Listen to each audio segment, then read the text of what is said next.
Yes, welcome everyone.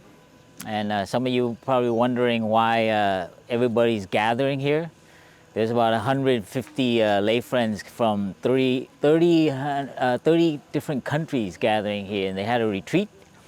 And not only that, all the Vietnamese and all the ones that we can't trace are gathering here. It's like the biggest gathering for this memorial for our teacher. And it's called Đại Tường, means a great memorial service. And Đại Tường comes from a tradition of like ancestral worship. They call it actually lễ Tết, lễ Hết.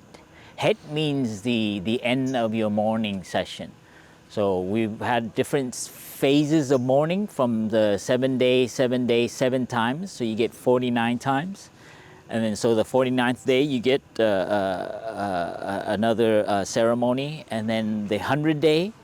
And then the first year. And now we are in the last year. And it's called the Đại Tường. Last year it was called Tiểu Tường, which is the minor memorial ceremony. This one is the great one, the last one.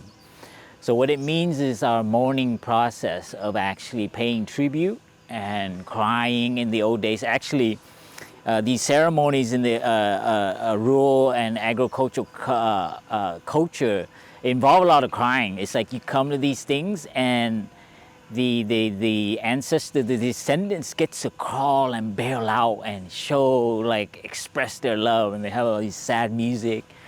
But of course we have more emphasis on commemorating, remembering our teaching, the legacy, and using that to empower us to realize what Thai, to continue Thai's path, to develop and renew Buddhism and to engage the suffering of the world. So we have it organized around retreats. So there's a lot of, we had 3 days of mindfulness here. And then the lay friends who came, they had a week of retreat. So we've converted that Đại Tường rather than a mourning thing, but also a celebration and empowering ourselves with the energy of our teacher.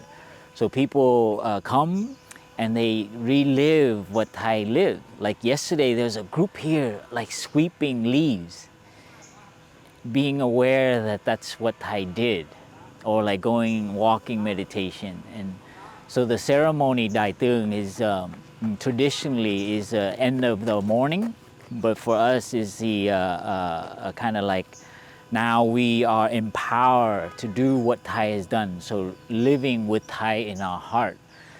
The Đại Tường also is kind of like a for our teacher. Now he will be enter the altar of the ancestor. They call it the ancestral teacher hall. That's where all the ancestor lineage, the ones who hold the continuation. And so this is it's like they go to, Thai now enters the altar, on the altar. And so that the whole ceremony you'll experience tomorrow is first to begin anew for the new Thai's hut, because they've made Thai's hut become a visiting site. You know, Thai told us not to build the stupa, and they say, okay, we won't build the stupa because Thai didn't want a stupa, but we're going to convert his little hut. Now that hut is a memorial hut, so you can go there and pay tribute to Thai, as well as in the ancestral hall, Thai's picture, and we will have a whole process where Thai will go and prostrate to the ancestor. So there's a different section, as you can see from the our schedule. So all those have a meaning, and to basically bring Thai, pay respect to the ancestor, and then now Thai will sit with our ancestor. And for those of you who grew up in the 80s and you know the Star Wars, I grew up with Star Wars in the back. It's exactly like when Obi-Wan Kenobi joins Yoda, and he, his hologram shows up in the back. And now Luke, instead of relying on the physical manifestation of Obi-Wan Kenobi, now Obi-Wan Kenobi's voice is in his head, remember? Like he would do something and they would say, don't be afraid, Luke, use the Force. So anyway, that movie is also influenced by Buddhism. So it's actually what it means. It's like now we live, we do, and everything we do to renew Buddhism, to generate happiness and to take care of ourselves, it is Thai doing that. And so if you understand what this means, the ceremony is to not be caught with Thai or Từ Hiếu or Vietnam as the place where Thai was and is, but actually it's in our footstep and it's in our breath.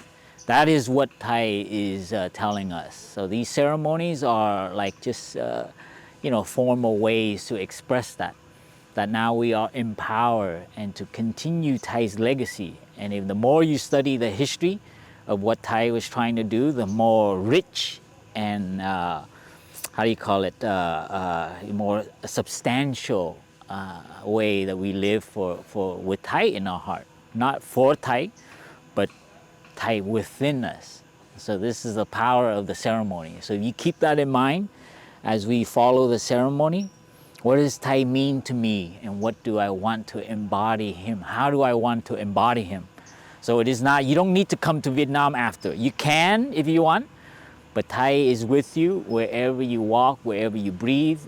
You can have a picture for Thai in your altar, but that is just a reminder that what Thai wanted from all of us, to build Sangha, to create refuges for the people who are in need now. So this is something I want to share with you, but we need the form, right? We need the ceremony, and it's powerful, powerful. And we hold you all in our heart. I know all of you are a little bit everywhere, and know that you are breathing with us. It's just one planet. It's just a matter of location, right? But if we're breathing together, we are sharing the same space. So please remember this as we enjoy the next few days of ceremony. And thank you for continuing our teacher. And we wish you a happy moment.